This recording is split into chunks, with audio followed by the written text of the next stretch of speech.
Hello everyone, welcome to my channel. I hope everyone is having a wonderful day. News reports of Mark Labbett's shocking death. Mark Labbett announces his own death at 59. Broken our hearts, this news. Must see. Mark Andrew Labbett, also known by his professional nickname, The Beast, is an English professional quizzer and television personality. Since 2009, he has been one of the chasers on the ITV game show The Chase. Born August 15, 1965, age 59 years, Tiverton, United Kingdom. It was meant to be just another episode of The Chase. Quick-fire questions, clever contestants, and the mighty Mark Labbett. But what unfolded that night left fans seething. Accusations flew, social media exploded, and one decision was labeled a terrible disgrace.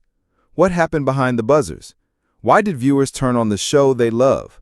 And how did Mark Labbett, the Beast himself, finally break his silence? This is not your usual quiz show drama. This is the untold story of a moment that nearly shook The Chase to its core.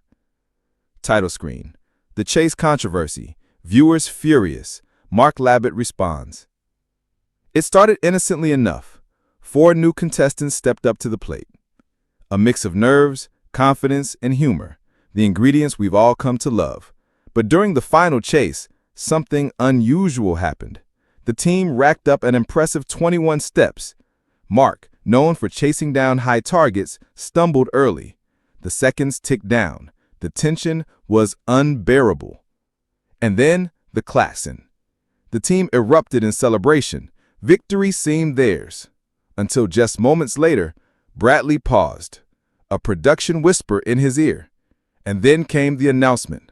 One of the pushbacks is being reviewed.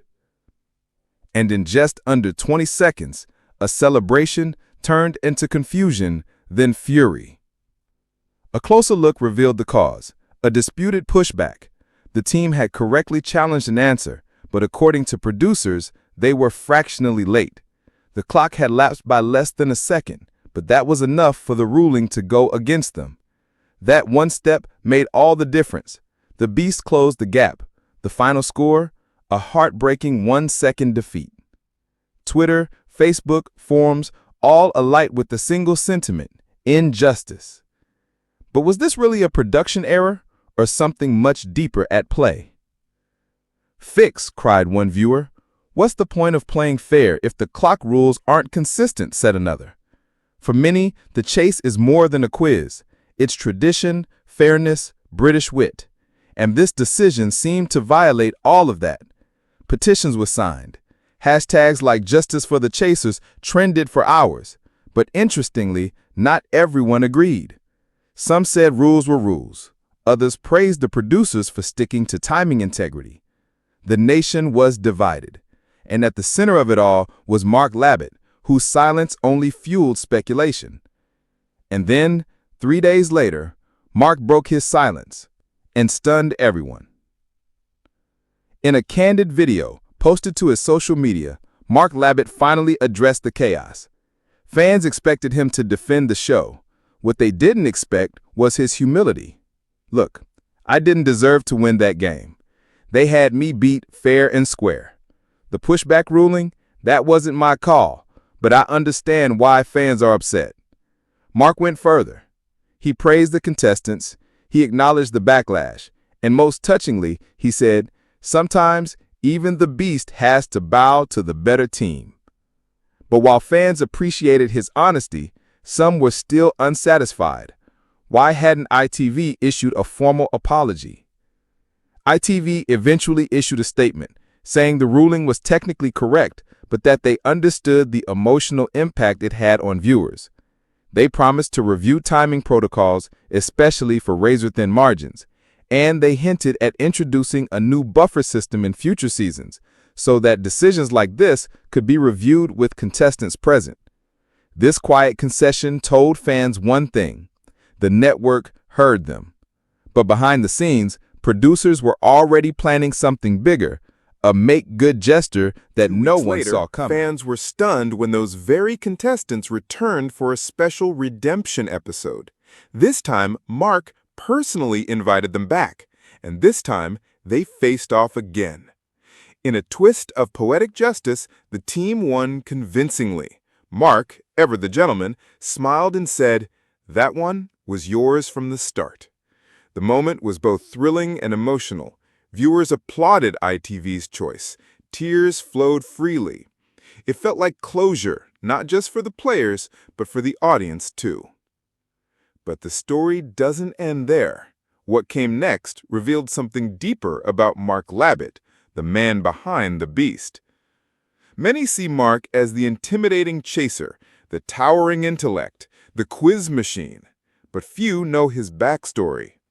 A former teacher, a devoted father, a man who's faced his own personal and health struggles. He's dropped significant weight in recent years. He's talked about self-doubt, even anxiety, despite his on-screen bravado. This controversy didn't weaken him, it humanized him. His fans? They saw the man, not just the beast. And in doing so, it reminded us all, even television legends are still learning. In a world filled with TV gimmicks, The Chase has endured for over a decade. Why?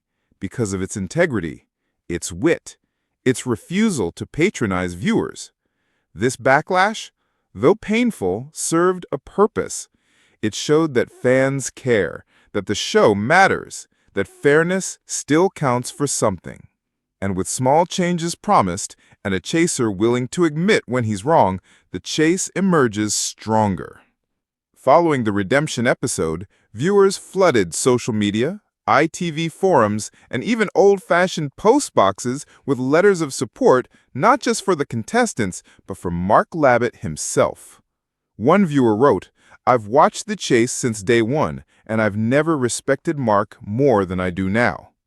Another said, "We all make mistakes. What matters is how you own them." Some fans even described how the episode inspired them to reconsider how they deal with setbacks in their own lives, whether in family disputes, sports, or work. And while the spotlight had moved on, one person had been quietly watching the response and preparing a surprise of their own. Enter Bradley Walsh, the glue of The Chase, the ever-charismatic host who's seen it all. But in this situation, Bradley played a far more active role than most realized. Insiders revealed that Bradley, concerned by the backlash, met personally with producers to advocate for fairness. He was the one who suggested the redemption episode. And when the cameras stopped rolling, it was Bradley who hugged each contestant and thanked them for returning. One crew member whispered, Bradley wanted to protect the heart of the show. He said, "If we lose our audience's trust, we lose everything." But what did Mark and Bradley say to each other backstage after the controversial episode aired? A hot mic may have caught more than anyone expected. Sources close to ITV revealed that a backstage exchange between Mark and Bradley was never aired but briefly captured by a crew mic. Mark, visibly shaken by the backlash, reportedly said, "I hate that they think I'd want to win that way." To which Bradley replied, "You're more than a chaser, mate. You're a role model whether you like it or not." The moment was raw, candid. Two men, veterans of the industry, realizing the weight of their roles not just as entertainers, but as public figures. And while The Chase survived this controversy, it forced producers to reconsider something fans have long questioned. The final pushback rule, where contestants must interrupt the chaser before the buzzer, has long confused viewers. Is 1 second too short? Is the timing technology accurate? Following the backlash, ITV began a quiet internal audit. While they confirmed the existing process was technically correct, they acknowledged it wasn't perceived as fair. A new feature being tested includes a visible pushback timer and more lenient cutoffs for extremely close challenges. Fan suggestions are also being considered for a second challenge review segment, similar to football's VAR system. But the biggest surprise of all came when Mark himself offered a bold new suggestion on air. In a recent interview, Mark made a proposal that took fans, and even ITV, off guard. He said, why not give viewers the power to vote in a challenge call during special episodes? Just once per season. Let them be the judges. This viewer-driven twist, he explained, would allow fans to participate and see how hard decisions are made under pressure. The idea sparked debate, but most agreed it showed Mark wasn't just reacting, he was thinking forward, keen to restore faith in the format. And that forward thinking didn't end with game rules. Mark also opened up about how the backlash reshaped his future plans. In the weeks following the incident, Mark took a brief break from filming, not because ITV required it, but because he felt he needed reflection. During that time, he focused on his son, explored charity work, and began drafting a memoir, one that he says will tell the full story behind the persona of the Beast. He's also been quietly mentoring younger quizzers, helping shape the next generation of trivia champions. One former contestant shared, "He sat with me for an hour after the show and gave me tips. He didn't need to. That's who Mark really is." And that brings us to the bigger question. What is the chase really about? Winning or something more? At its core, the chase is a game about intellect, strategy, and nerves of steel. But more importantly, it's a celebration of resilience, respect, and good-spirited competition. This incident, while painful, served to remind everyone involved. Viewers care deeply because they believe in the fairness of the game, and when that is questioned, the response will be loud. But through Mark's humility, Bradley's leadership, and ITV's course correction, the message is clear. No show is perfect, but the best ones learn from their missteps. In life, as in quiz shows, it's not about avoiding mistakes. It's about how we recover. Mark Labbett didn't have to say anything, but he did. And in doing so, he turned a moment of backlash into a masterclass in accountability. So the next time you sit down to watch The Chase, remember, you're not just watching a game. You're witnessing stories, growth, redemption, and sometimes even greatness. If you found this video meaningful, be sure to like, subscribe, and hit the bell, because here we don't just cover the questions, they're only the beginning. We uncover the heart behind the headlines.